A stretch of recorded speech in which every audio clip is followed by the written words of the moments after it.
Vamos a abrir nuestra Biblia, hermanos, ahí en el capítulo 7 del libro de los Hechos. Si quieren poner la primera diapositiva.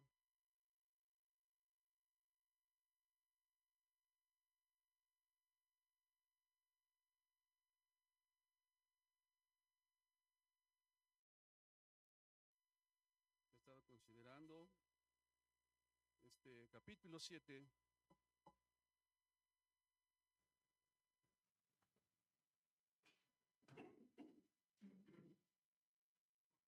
Tiene que ver con lo que sucedió con Esteban.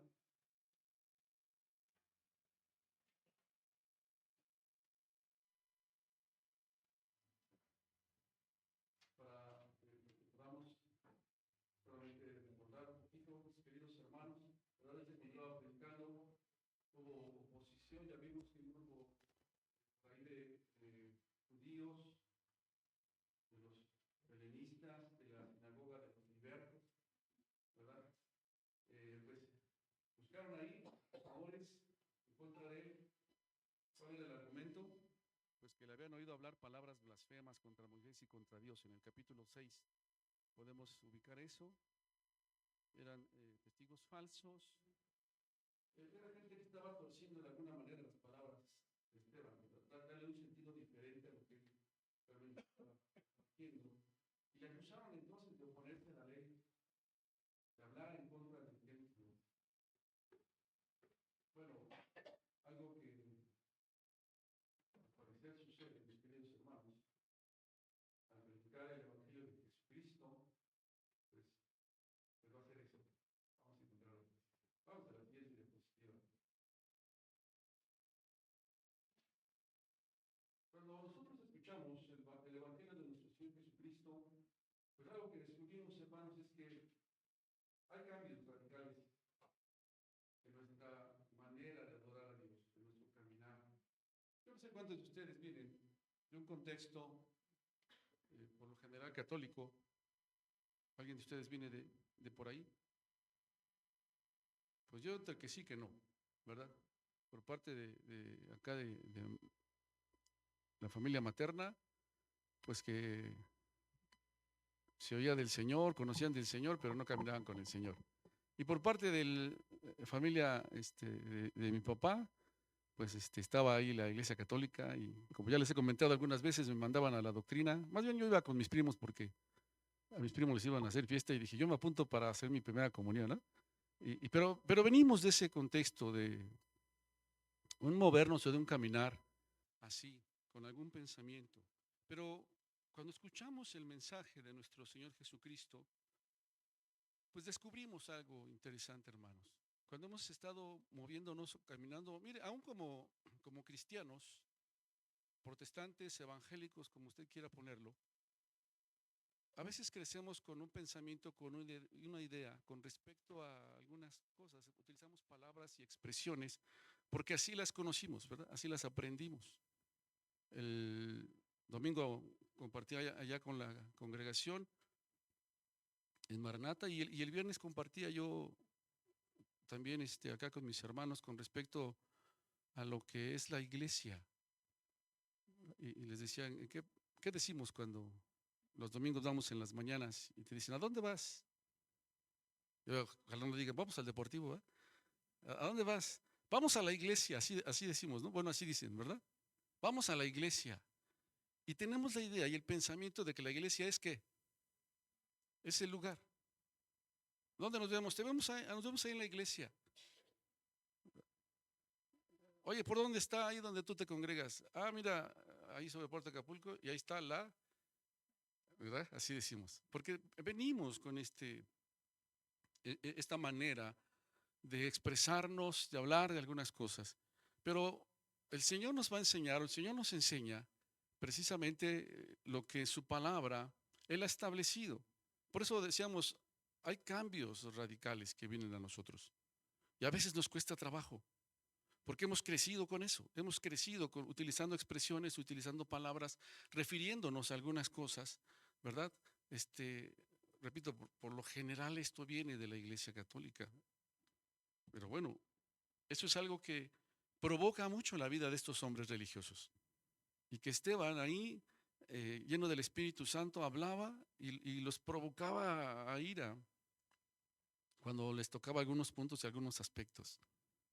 Yo no sé si a usted le ha pasado, de repente hemos crecido con un pensamiento ya desde hace muchos años conociendo del Señor y de momento leemos, escuchamos algo y va contra lo que yo creía, contra lo que yo decía, ¿no? A veces es una costumbre. ¿Ha escuchado a aquella gente y que en algún momento, así también yo lo hice, decían, "No, me cubro con la sangre de Cristo"? Esas son expresiones que la iglesia evangélica desde hace muchos años, sobre todo en la iglesia pentecostal, ¿verdad? Así se mueve. Bueno, hasta el día de hoy. Me cubro con la sangre de Cristo. Pero cuando consideramos lo que dice la Escritura, entonces las cosas empiezan a cambiar. Y a veces eso nos mueve, nos provoca algunas cosas, ¿verdad? Y es lo que está sucediendo ahí con Esteban al estar hablando a los judíos y que los está llevando a algunos aspectos muy, muy claros ahí en la palabra del Señor que desde el Antiguo Testamento nosotros vamos a poder encontrar. Por eso vemos que el Evangelio de Cristo exige cambios radicales en la adoración y en la vida del pueblo de Dios. Mire, lo comento así. Se creció con la idea de que esto que está aquí es el altar, ¿verdad? Así se creció. Pero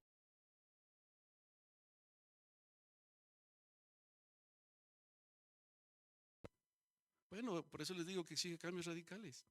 Por eso, como se ha comentado, ¿verdad? Gracias a Dios, tenemos un pastor que fue una bendición para nosotros, todo un ejemplo, que hasta usaba los zapatos especiales.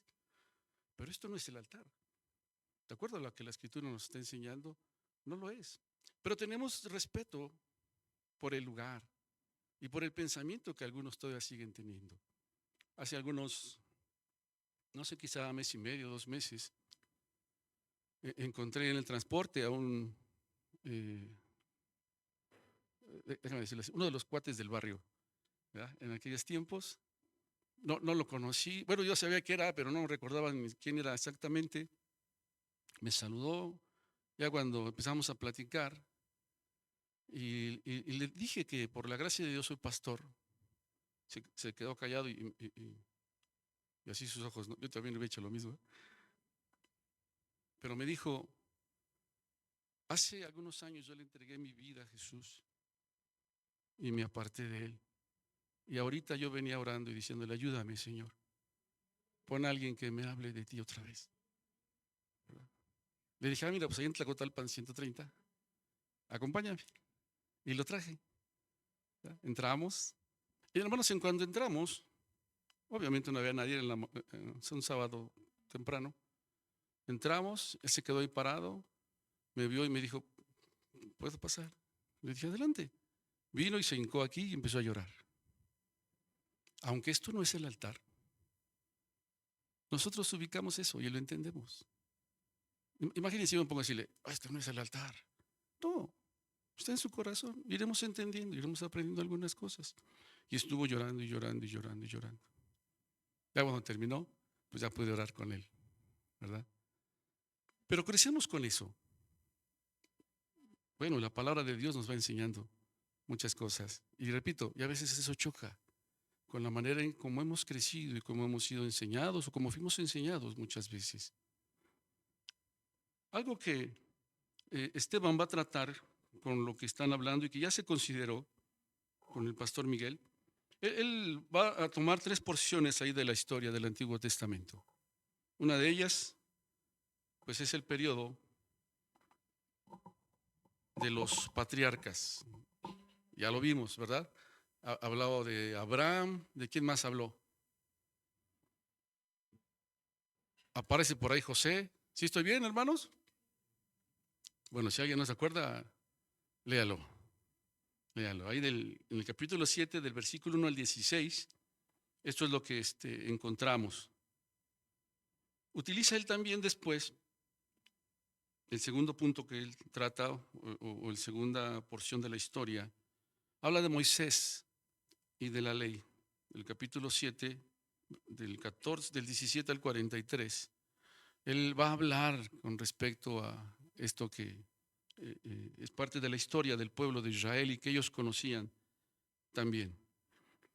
Y el tercer aspecto que él va a tratar o va a hablar es sobre el tabernáculo y sobre el templo. Él los menciona. Y no quisimos pasar por alto estos detalles o estos aspectos, ¿verdad? Obviamente no lo vemos de una manera así muy profunda, porque pues el tema estamos considerando el libro de los Hechos. Pero sí creemos que es necesario o importante que podamos ver algunos aspectos. Es decir, Esteban hace un repaso general de la historia del Antiguo Testamento.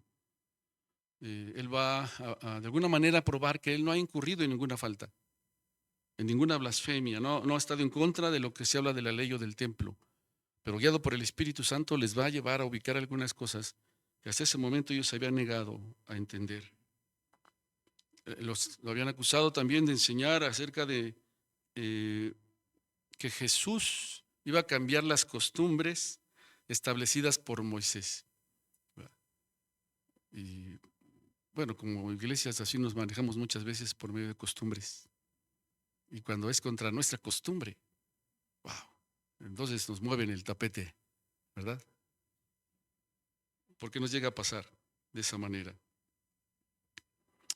Algo que Esteban les dice a los oyentes es que cuando Dios le dio a Moisés la ley, pues simple y sencillamente ellos la rechazaron y se alejaron para servir a ídolos.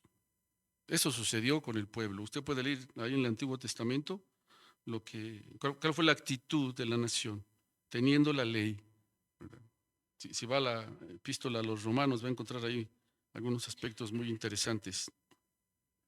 Y les hace ver que así como ellos rechazaron de alguna manera a Moisés allí en el desierto, también todos los descendientes, los que se encontraban en ese momento, pues rechazan a nuestro Señor Jesucristo. Ya se consideró lo que dice el capítulo 7, versículo 37, profeta les levantará el Señor vuestro Dios de entre vuestros hermanos, como a mí. Bueno, está hablando de nuestro Señor Jesucristo y cómo ellos tuvieron la misma actitud que sus antepasados. Al rechazar a Moisés, ellos deciden rechazar a nuestro Señor Jesucristo. Y al rechazar a nuestro Señor Jesucristo, ellos están rechazando a Moisés. Así de sencillo. Y eso es algo que empieza a provocar en el corazón de estos hombres algo. Vamos a la siguiente diapositiva. ¿Qué es lo que nos ocupará en este momento, mis amados hermanos? Él va a responder a este cargo que se le hace de estar hablando contra el templo. Un lugar sagrado para ellos. Un lugar. Si ustedes recuerdan, estando el Señor Jesucristo, 2 ocasiones entra al templo y dice la Escritura que Él expresa: mi casa será llamada casa de oración. Ustedes la han convertido en cueva de ladrones. En cueva de ladrones. Y cuando el Señor expresa destruir este templo y en 3 días lo reedificaré, los provoca de una manera tremenda, ¿verdad? Hace algunos años, cuando aquí en la parte de abajo estas columnas están unidas hasta allá, cuando esto se abrió y se raspó, provocó algo en algunos. ¿Cómo estamos perforando la casa de Dios? Rompiendo. No recuerdo cuántos años tiene esto, como más de 20 años, creo, Pastor Miguel. Sí, ¿verdad? Más de 20 años. Y aquí estábamos trabajando y eso provocó, y uno lo puede entender, por eso les decía, crecemos con una idea y con un pensamiento. Hasta el día de hoy algunos me dicen algunas cosas por cosas que se hacen en este lugar, ¿verdad? En lo material. Y cuando uno menciona, se provocan muchas cosas. Bueno, él va a responder precisamente y les va a decir algo bien interesante, mis amados hermanos. Capítulo 7, versículo 44 al 46. ¿Ya lo tiene? Amén. Dice así: tuvieron nuestros padres el tabernáculo del testimonio en el desierto, como había ordenado Dios cuando dijo a Moisés que lo hiciese conforme al modelo que había visto, el cual recibido a su vez por nuestros padres, lo introdujeron con Josué al tomar posesión de la tierra de los gentiles, a los cuales Dios arrojó de la presencia de nuestros padres hasta los días de David. Este halló gracia delante de Dios y pidió proveer tabernáculo para el Dios de Jacob. Y es entonces, hermanos, que Esteban les va a decir, ahí también, ¿verdad? Unos versículos más adelante, que desde los días de Moisés, el pueblo de Dios no había tenido ningún lugar especial para adorar a Dios. Les recordó que desde esos días, desde Moisés a Salomón, el pueblo de Dios adoró en un tabernáculo, en un tabernáculo.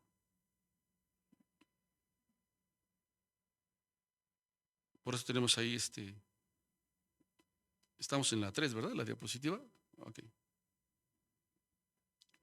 Tuvieron nuestros padres el tabernáculo del testimonio, dice ahí en nuestra imagen, en el desierto, como lo había ordenado Dios cuando le dijo a Moisés que lo hiciese conforme al modelo que había visto. Vamos a ver un poquito, vamos a la siguiente diapositiva.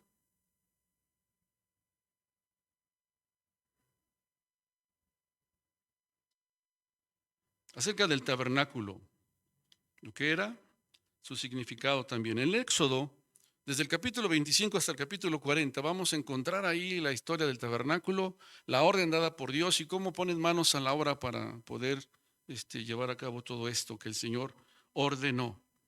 Dice en Éxodo 25,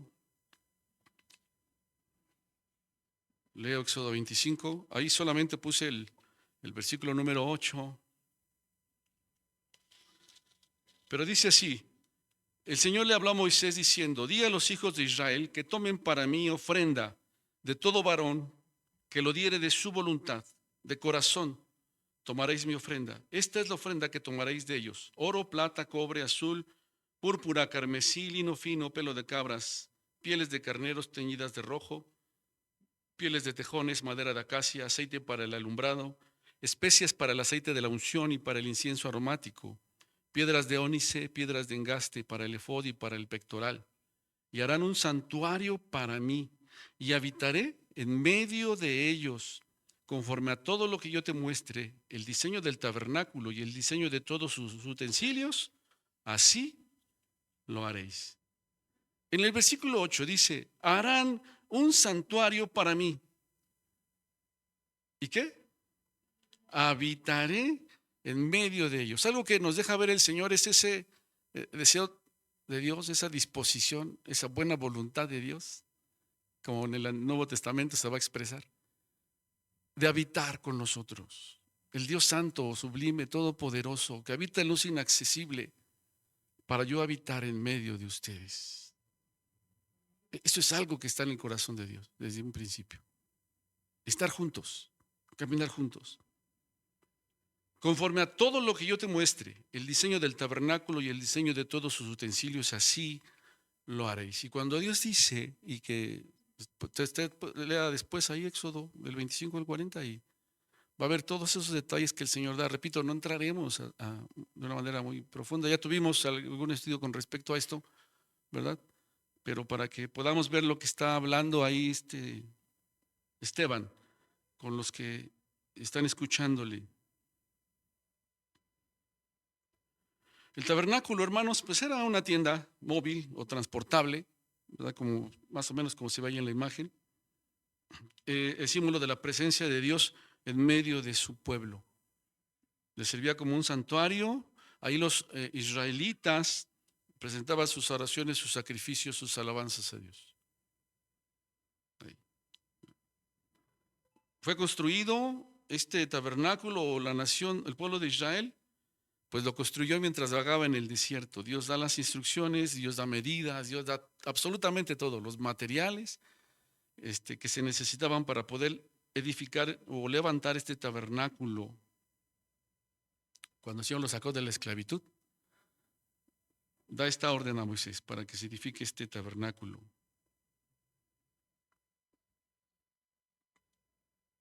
Fue Moisés el responsable o el encargado de que todo se hiciera tal como el Señor lo había indicado. Por eso también es conocido como el tabernáculo de Moisés, Si usted escucha el tabernáculo de Moisés, pues está hablando de del que el Señor dijo que se hiciera en él desierto. Fue construido con las ofrendas voluntarias del pueblo, así como el Señor lo dijo. Y dice la Escritura que todos empezaron a dar. Y mire, esto es maravilloso porque dice el Señor, voluntariamente, voluntariamente. ¿Se acuerdan cómo salieron de Egipto? ¿Cómo saquearon a la nación? Y Dios les dijo, van a saquear Egipto. Pidan. Y los egipcios les dieron todo lo que necesitaban, oro, plata, todo, las riquezas. Ese es Dios. ¿Era para ellos? Eso es bien interesante, ¿verdad? Y entonces, cuando les pide el Señor, porque si no vemos esto, hermanos, diríamos, bueno, y en el desierto, si ellos venían de la esclavitud, ¿de dónde iban a sacar eso? Dios nunca nos va a pedir algo que no nos haya dado. Dios nunca nos va a pedir hacer algo que no podamos hacer. Y entonces cuando el Señor les dice, pero que lo hagan voluntariamente. Voluntariamente. Al Señor le agrada siempre que voluntariamente nosotros hagamos las cosas de corazón. Ahora, ¿por qué podrían hacerlo ellos voluntariamente? ¿Qué sería lo que los debería mover para hacerlo voluntariamente? ¿Perdón? ¿De qué? Nos sacó de la esclavitud. Vimos su mano poderosa. ¿Cómo no vamos a corresponder? ¿Cómo no vamos a dar para lo que el Señor está demandando? ¿Verdad? Bueno, fue construido entonces, hermanos, de esta manera, de una manera voluntaria, y el pueblo responde. Siga leyendo después usted ahí estos pasajes, versículos que estamos considerando ahí. Ahora, vamos a la siguiente diapositiva. Solamente hoy veremos alguna parte, ¿verdad? Los próximos jueves concluiremos todo el capítulo 7, pero vamos a entrar un poquito aquí. Símbolos del tabernáculo. Ya leímos ahí del 1 al 8 del Éxodo. Y el Señor les dice, esta es la ofrenda que yo quiero. Oro, plata. Y empieza a decir el Señor qué es lo que ellos esperan que den. ¿Por qué?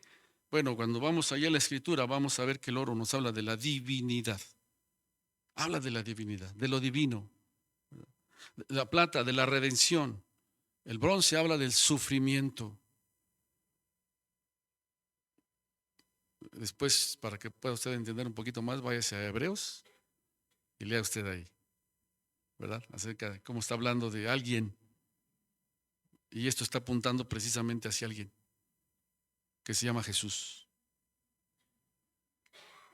Menciona algunos colores ahí, el carmesí. ¿Cómo es el carmesí? Es color rojo grana y nos habla de la sangre redentora de Cristo. Por eso el Señor pide específicamente. Azul nos habla de lo divino, el Hijo de Dios, venido del cielo. El púrpura, Cristo como Rey. El lino fino y blanco, Cristo como hombre perfecto. El color blanco evidencia la santidad y la limpieza del Señor. Escarlata, que es el color rojo fuerte, vivo, menos que el grana, y habla de Cristo como Salvador. Por eso dice el Señor, cuídate de hacerlo como se te dijo. No podía Moisés cambiar nada. Moisés no podía meter de su cosecha, ¿verdad?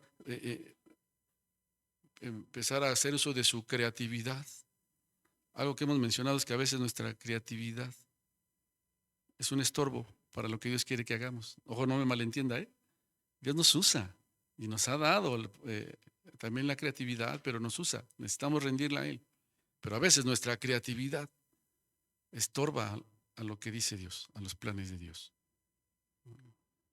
Y entonces tenemos ahí algunos de los metales que el Señor ha pedido, los colores que debían usarse, porque todo esto, hermanos, estaba apuntando hacia nuestro Señor Jesucristo. Y creo que empezamos a ubicar el tabernáculo.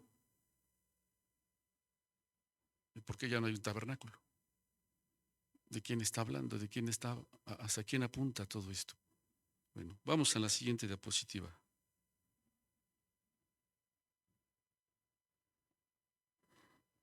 Algunos otros de los materiales: el pelo de cabra, el ministerio de nuestro Señor Jesucristo como profeta; las pieles de carnero teñidas de rojo, sangre, sangre derramada; las pieles de tejones, habla de la fealdad del pecado, mis amados hermanos. Alguien que sin pecado se hizo pecado por nosotros. Todo lo horrible del pecado. Esto que estamos mencionando van a ser las cubiertas del tabernáculo. Así va a estar cubierto. La madera de acacia habla de lo humano, de la carne de humanidad. El aceite para la lámpara habla de la unción. Las especias para el aceite de la unción, la adoración. Ónice y piedras de engaste, la iglesia, el cuerpo de Cristo. Piedras preciosas, la iglesia, hermanos. La iglesia. Y esto es algo que cuando nosotros lo ubicamos, sin duda nos provoca para darle al Señor la gloria, la honra, darle todo el reconocimiento y entender precisamente algunas de las cosas que tal vez nosotros practicamos, pero que no tienen razón de ser.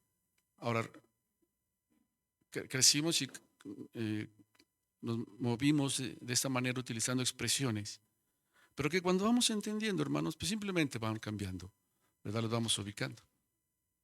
Por eso cuando alguien me dice, ahí en el templo, está bien. Tampoco, somos muy dados a los extremos, así, en ese sentido, ¿verdad? Dijiste templo. Pero cuando lo entendemos, bueno, ese es el asunto, ¿verdad? Entonces ya lo vamos a decir. Así somos. Nos vamos. Repito, por eso, cuando escuchamos a algunos de nuestros hermanos utilizar expresiones, uno lo puede entender. Porque con todo y eso, de que la Escritura nos enseña algo diferente, para algunos en algún momento fue de bendición. Y Dios empezó a cambiar nuestra manera de ver las cosas. Y entonces podemos entender también a quienes se expresan o hablan de esa manera. Y rogamos al Señor que el Espíritu Santo pues nos vaya enseñando a medida que vamos teniendo comunión con Él en su palabra, cómo es que el Señor ahora quiere que usted y yo podamos mirar las cosas. La Escritura nos enseña de las cosas que eran una sombra, un tipo, una figura de lo que iba a suceder más adelante. Para ellos era el futuro. Hoy para nosotros, eso ya pasó y ya se cumplió. Y son muchas cosas, hermanos, ¿verdad? Hemos hablado acerca del aceite y lo que la Biblia nos enseña con respecto al aceite. ¿Qué era el aceite, hermanos, cuando vemos ahí en la Biblia? Era un símbolo ¿de qué? Del Espíritu Santo. Hoy sigue siendo un símbolo del Espíritu Santo. El Espíritu Santo es una realidad ya en nosotros. Y nosotros no vamos a encontrar ya el uso del aceite en el Nuevo Testamento, solamente habla de eso para ungir a los enfermos, ¿verdad? Pero también conocimos y caminamos un tiempo en donde ungíamos con aceite todo, ¿no? Y la casa y esto, y lo vamos entendiendo, pero ya es una realidad. El Espíritu Santo ya es una realidad. Y empezamos a cambiar en algunas cosas. Y yo soy honesto, sí me costó trabajo en algún momento. ¿Cómo? ¿Cómo va a ser posible? ¿Cómo? Bueno, sí. Esteban está hablando de algunas cosas ahí, les está mencionando, y esto empieza a provocar algunas reacciones, o provoca reacciones en los oyentes, en el pueblo judío, un pueblo que había descuidado y pasado por alto al Señor Jesucristo. Jesús dijo, así como escribió de mí Moisés y los profetas. ¿Recuerda dónde escribió Moisés de Jesús? Porque Jesús lo dijo. Pues lo estamos viendo, hermanos, estamos hablando de esto, estamos empezando a mirar. Hazlo todo conforme al modelo que se te mostró. ¿Qué vio Moisés? ¿Qué entendió Moisés? Dice Hebreos que Moisés tomó la decisión de no llamarse hijo de la hija del faraón y sufrir ¿qué?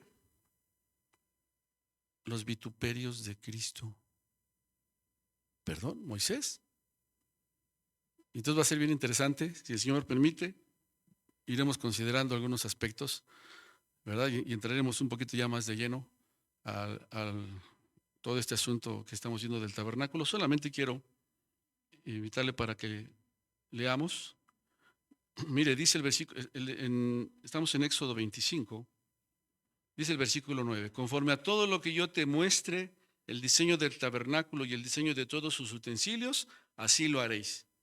Y mire el versículo 10. Harán también un arca de madera de acacia, cuya longitud será de 2 codos y medio, su anchura de codo y medio, su altura de codo y medio.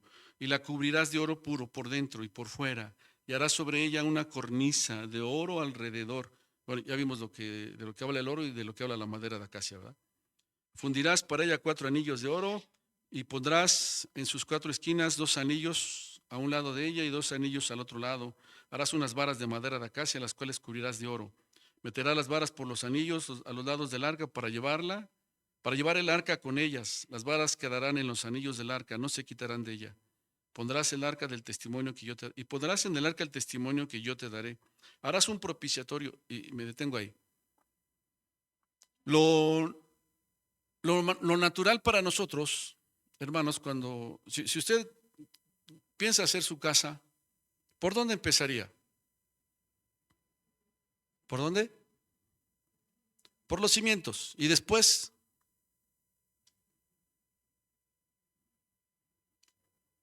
a lo mejor yo empezaría por otro lado porque no conozco mucho. ¿Por dónde empezaría después? ¿O qué seguiría?